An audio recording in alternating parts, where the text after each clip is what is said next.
Hi, second graders. This is one of my favorite books. I feel like I say that about a lot of books, but I do love this book, The Mitten Tree by Candace Christiansen.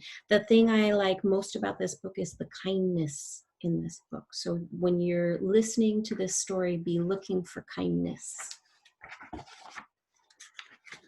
The Mitten Tree.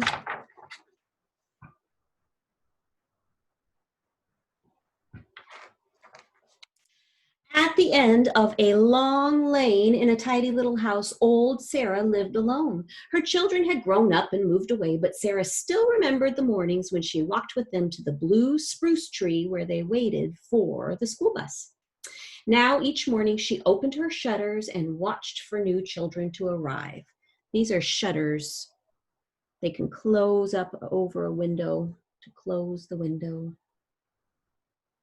Those are not spruce trees. Spruce trees are evergreen trees. We have spruce trees here around our houses and our homes. Every chilly morning, Sarah pulled on her warm coat and started down the lane. As she walked past the children on her way to the mailbox, she wished that they would smile or wave, but they never did. The children didn't even seem to notice her. Still, when she saw them, she couldn't help but smile. Sometimes people are just kind of busy with their own life, right? They don't notice the other people because they're just focused on their own, what they're doing. One winter morning after the first snow had fallen, all the children were making snowmen and throwing snowballs, all except for one little boy in a blue cap and coat. Even his boots were a dark shade of blue. I wonder what his favorite color is. He stood away from the others with his hands sunk deep in his pockets. When the school bus arrived, he lingered behind and was last in line. As Sarah watched the little boy climb into the bus, she could see one thing: he had no mittens. Do you have a prediction based on this picture? Look at that yarn. Oh, she has a cozy fireplace. Maybe another reason why I like this book is because I like to knit.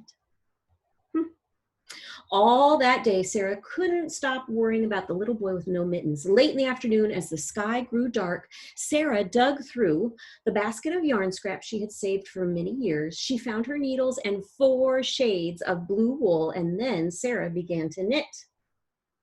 So I had a text-to-self connection. Have you had a text-to-self connection yet with this story? Do you have a favorite pair of mittens? Do you like to throw snowballs? That's the picture on the cover, isn't it? Look at that. Sarah worked late into the night. When the sun began to rise, she hurried to the bus stop and hung the mittens on the old blue spruce tree. From behind the hedge, Sarah watched. The little boy was the first to arrive. He saw the mittens. He reached up and tried them on, and they fit. With a big smile, he made a perfect snowball and threw it high into the winter sky. Oh, there's the spruce tree.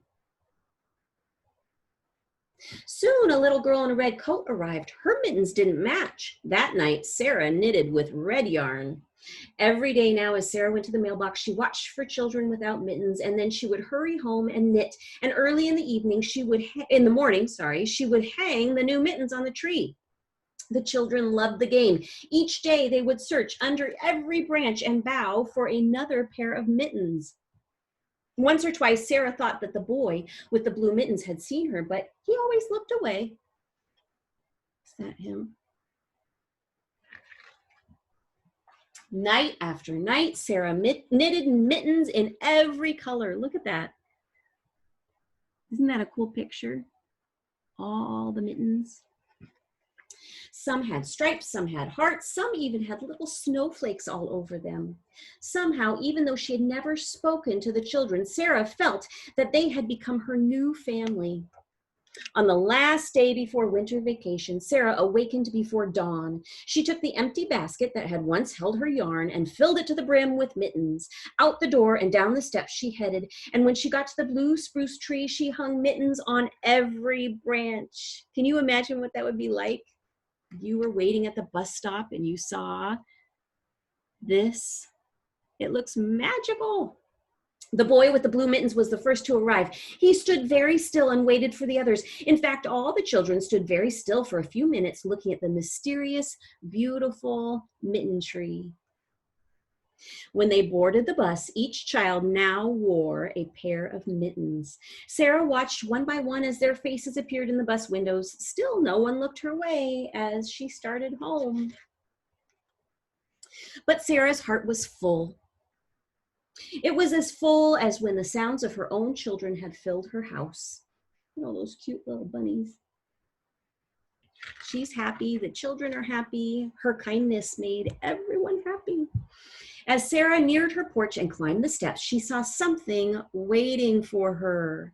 There in the corner was a basket woven with thick brown vines and decorated with a large white bow, and in it were balls and balls of beautiful colored yarn. She looked shocked.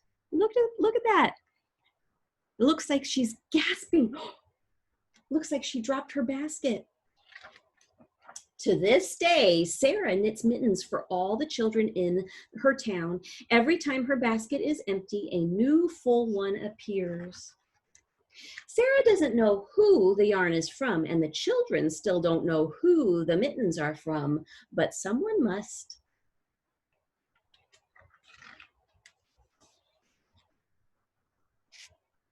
I love that because I feel like kindness, a little bit of kindness makes more kindness, right? So Sarah knit the mittens, it made her happy, it made the children happy, and then someone noticed and did a kindness for Sarah, and I bet it just snowballed, right? Lots of little kindnesses make a lot of kindness. Okay. I love that book by Candace Christiansen, illustrated by Elaine Greenstein.